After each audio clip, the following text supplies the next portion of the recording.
to that extent, those of us who have been members since the days of Action Congress of Nigeria, and up to this moment, we are delighted to participate in the process of changing the pattern in the great state of Osun. I am proud to identify myself with the party and to equally inform that my service to the party to a very large extent is unrivaled. Why am I saying this? I've been counsel to the party since 2005. It makes it exactly 20 years since I've been serving this party as counsel, right from the time when Adegoke on the 5th day of May 2005 came to Osogbo to declare his ambition.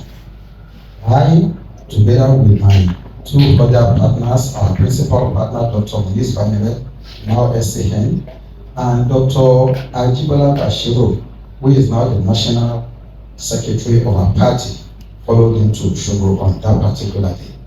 And ever since then, we have been working in the party, serving the party. I have the singular honor of representing the party in more than 100 cases, 90% of which are unremunerated.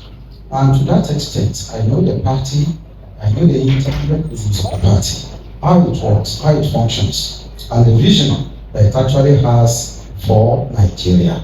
And that is what we have established in Osun, by which right now people are well positioned to ensure that we take over the baton of leadership in Osun. I came out a few months ago to participate in the process of electing a new government.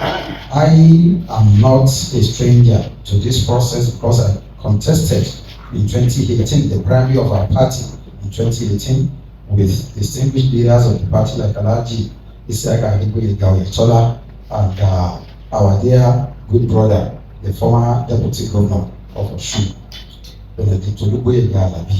and with that, yes, we had disagreements in the party.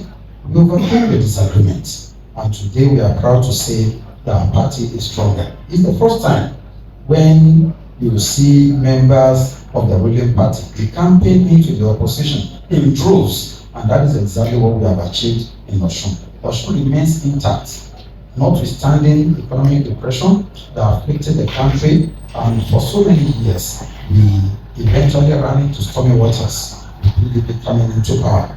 Today, I am glad to say that we are in the process of electing the best governor that Nigeria will ever witness. And Kunle Adegoke SAN is going to be the person. I present myself. Thank you very much. It is the economic existence of man that determines his social consciousness, and not his social consciousness over his economic existence. And to that effect, it is imperative that we must look at the economic situation of our people and see how we are going to better their lots. Every government that has come will say, we are going to build houses for you, we are going to provide free education, we are going to do this, we are going to do that. At the end of the day, it will end up to be empty promises, because we have not laid an economic foundation that can make provision to be able to provide all those needs. So the first thing to address is how we are going to revamp the economy of Osun. The economy of Osun till now is still in doldrums, notwithstanding that a lot of money is coming from the Federation. Asiwaju Bola Ahmed Tinubu, the President of the Federal Republic of Nigeria, is repositioning the economy of Nigeria. But there will be limits, there will be challenges to the rate of success is going to attain if the states are not complementing what the federal government is doing. And that is why so much money is coming to the states, states are not making much progress. So it is fundamental that an average governor must look at how he is going to revamp the economy of his state, and Osun in this particular instance. What am I going to do differently? Yes, an average contestant will say, we are going to invest in agriculture, we are going to do tourism, we are going to do industrialization.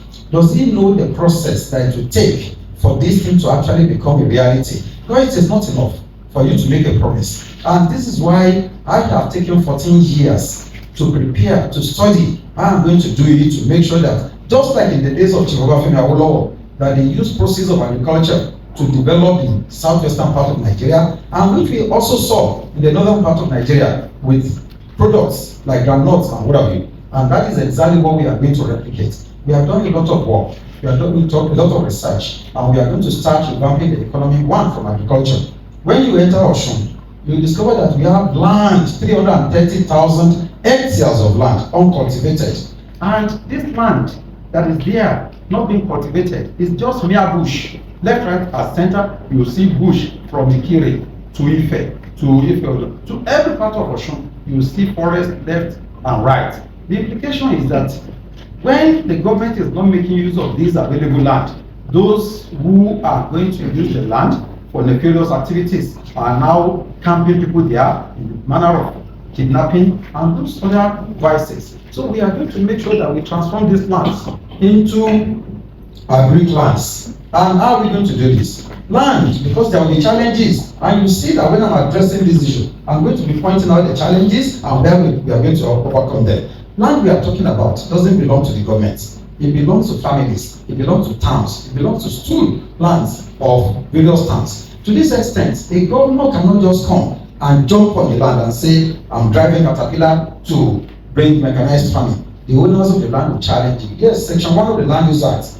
vests land in the governor, but to be held in trust for the people, not in absolute ownership. So he is holding land in a allodial character. If he's going to use the land to benefit the people, he must devise means by which he will be able to access land. There is land everywhere in Osun, but people are not able to access land.